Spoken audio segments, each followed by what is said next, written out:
Baka may kakilala kayo, sinabihan, uy, na x-ray, nagkatubig ang baga. Seryoso ba to? Delikado ba to? Ano senyales ng may tubig sa baga? At ano yung mga common causes? Bakit nagkakaroon ng tubig sa baga? Actually, sa Pilipinas, medyo common. Medyo marami nagkakatubig sa baga. E-explain ko kung bakit. Okay. Pag sinabing tubig sa baga, medically, dalawang klase ito. Sa Tagalog kasi, sasabihin na tubig sa baga, pero dalawang klase ito. Merong tubig na nakapalibot sa baga. Nakapalibot siya, nasa plural space. Ibig sabihin, nasa labas ng baga, nag-iipon. Ang tawag natin dyan medically, pleural effusion. Yung pangalawa naman, yung tubig sa baga, nasa loob mismo ng baga. Nasa lungs mismo, nasa alveoli, parang nalulunod ka. Ang tawag dito, pulmonary edema. So, dalawang klaseng tubig sa baga. Tatanong nyo, pleural effusion ba, nasa labas ng baga? Or pulmonary edema, nasa loob mismo ng baga? So, unahin natin yung pleural effusion, nasa labas ng baga. Okay, so may balot yung baga dito sa pleural space at hindi na-absorb yung tubig doon. Ano ang dahilan? Pareho tong abnormal, hindi siya normal. Ginagamot talaga to. So, kung may pleural effusion, nakabalot, ang causes dito, number 1, pwedeng may pulmonya. Actually, hindi siya tubig eh. Pwedeng malapot siya, pwedeng nana siya, pwedeng dugo siya. So, pag pulmonya, pwedeng parang mga nana yun. So, pneumonia, one cause, nababalot ng liquid or tubig yung baga. Pangalawa, lung cancer. Mga may lung cancer, kasi nga kumakalat yung cancer, yung bumabalot, hindi lang tubig yun. Kadalasan may dugo. Kaya pag kinuha yan ng doktor, yung tubig sa nakabalot sa baga, dugo lumalabas, pula. At pangatlong cause, very common sa Pilipinas, tuberculosis. Napakaraming may TB sa Pilipinas, di ba? Very common sa atin. So, yan yung tatlong common causes na nakabalot. Pneumonia, lung cancer, tuberculosis, at meron ding mga rare na mga sakit. Yung mga exposure sa asbestos, yung mga infection sa tiyan, pumunta sa baga, yung infection sa esophagus, o nagkasira, pumunta sa baga, o meron mga lymphatic, meron mga ibang mga liquid yan sa katawan. So, yung mga iba, medyo rare. Pero ito nakabalot, pleural effusion, pwede rin galing sa puso. Yung tinatawag na congestive heart failure. So, pag congestive heart failure, ang tubig, usually sa heart failure, tubig nasa loob ng baga pulmonary edema. Pero pwede rin sa labas. Pwede rin mag-pleural effusion. So, pag pleural effusion, tulad na sinasabi ko, tanungin, pulmonya ba? Lung cancer ba? Tuberculosis ba? O heart failure ba? Okay, yan ang pleural effusion. Pangalawa naman, may tinatawag tayong pulmonary edema.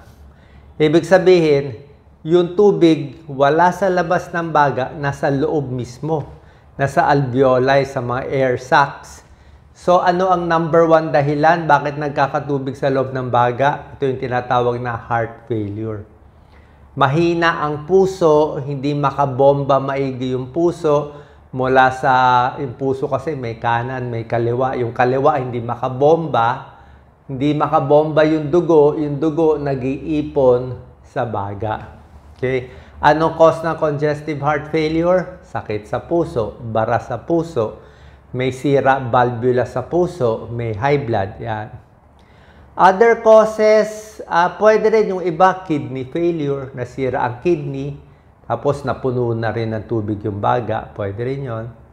Meron ding liver failure, nasira ang liver, napuno rin ng tubig ang baga. So yan, usually nagmamanas to mga heart failure, manas yan, liver failure, kidney failure, manas. So yan yung mga possible causes. In-explain ko sa inyo, basta may tubig sa baga. So binabantayan natin yan. Ngayon, ano ang senyales? Ano mararamdaman ng pasyente? Kung ang tubig ay nasa labas lang ng baga, pleural effusion, depende sa dami. Pag konti lang yung tubig, yung iba walang sintomas.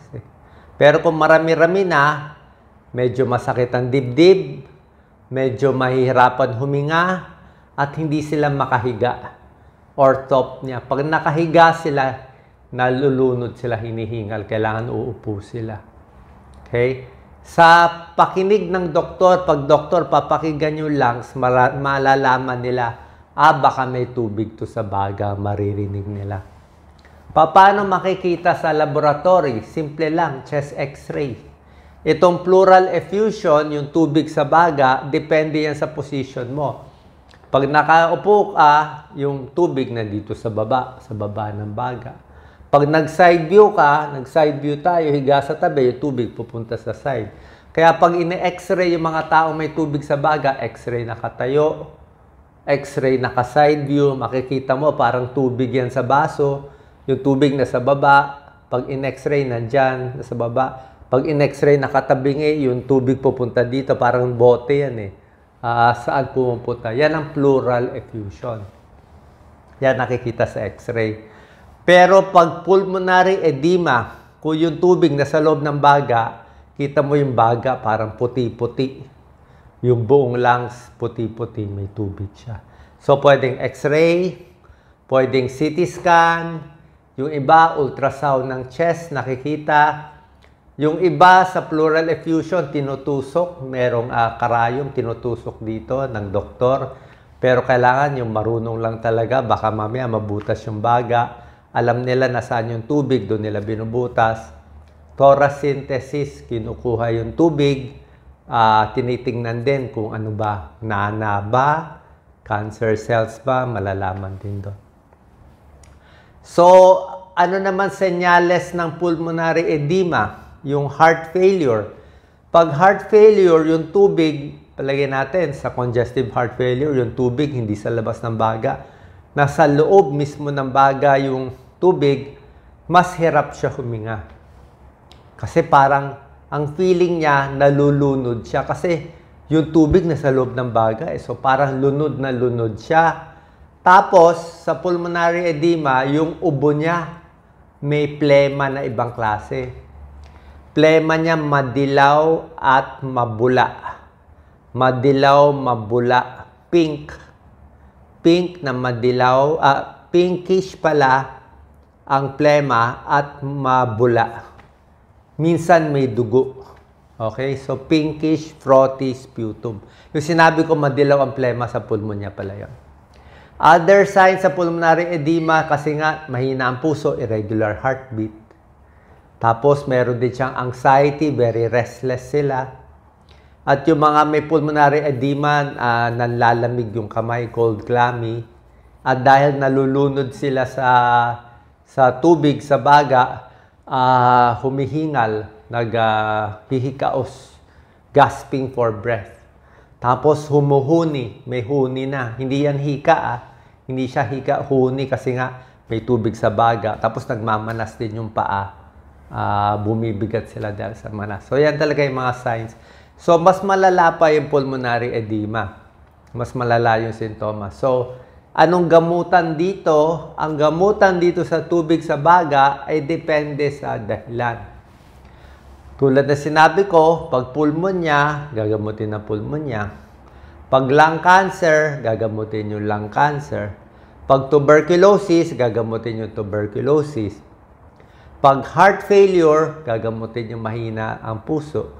Marami dito binibigyan ng pampaihi, mga furosemide, diuretic, linya namin yan bilang cardiologist. Gusto natin yung inom ng pasyente, konti lang kasi marami siyang tubig dito. Tapos pinapaihi siya ng marami para mabawasan yung tubig sa baga. Minsan, kung masyadong marami yung tubig na pleural effusion, yung tubig na sa labas ng baga, pwede tusukin.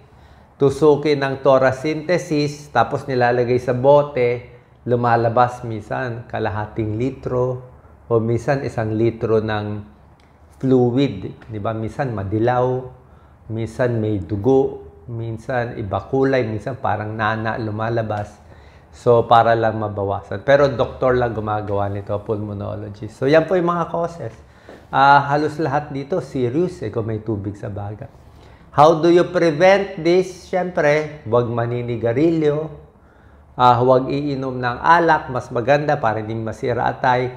Bawas sa asin, sobrang alat, nakakamanas. Healthy pagkain, di ba? Huwag matataba para hindi magbaray ugat sa puso. Bawas timbang, huwag rin magpapataba. At kung may high blood, gagamutin. May diabetes, gagamutin. Kung mataas ang cholesterol, gagamutin. Okay? So, medyo mahirap gamutin na may tubig sa baga, pero at least nabigay ko na sa inyo ano mga possibility. Mas gusto natin, konti lang yung tubig sa baga, kung pwedeng pulmonya lang, nagagamot, tuberculosis, nagagamot, yung heart failure, nagagamot din, pero minsan yung puso, pag mahina na pang matagalan yung gamutan. Lung cancer, kung early stage, kaya lang pag may tubig, baka late stage na. So at least sana po nakatulong to. Tigil paninigarilyo, stay healthy. Sa x-ray, makikita na po kung may tubig sa baga. Salamat po.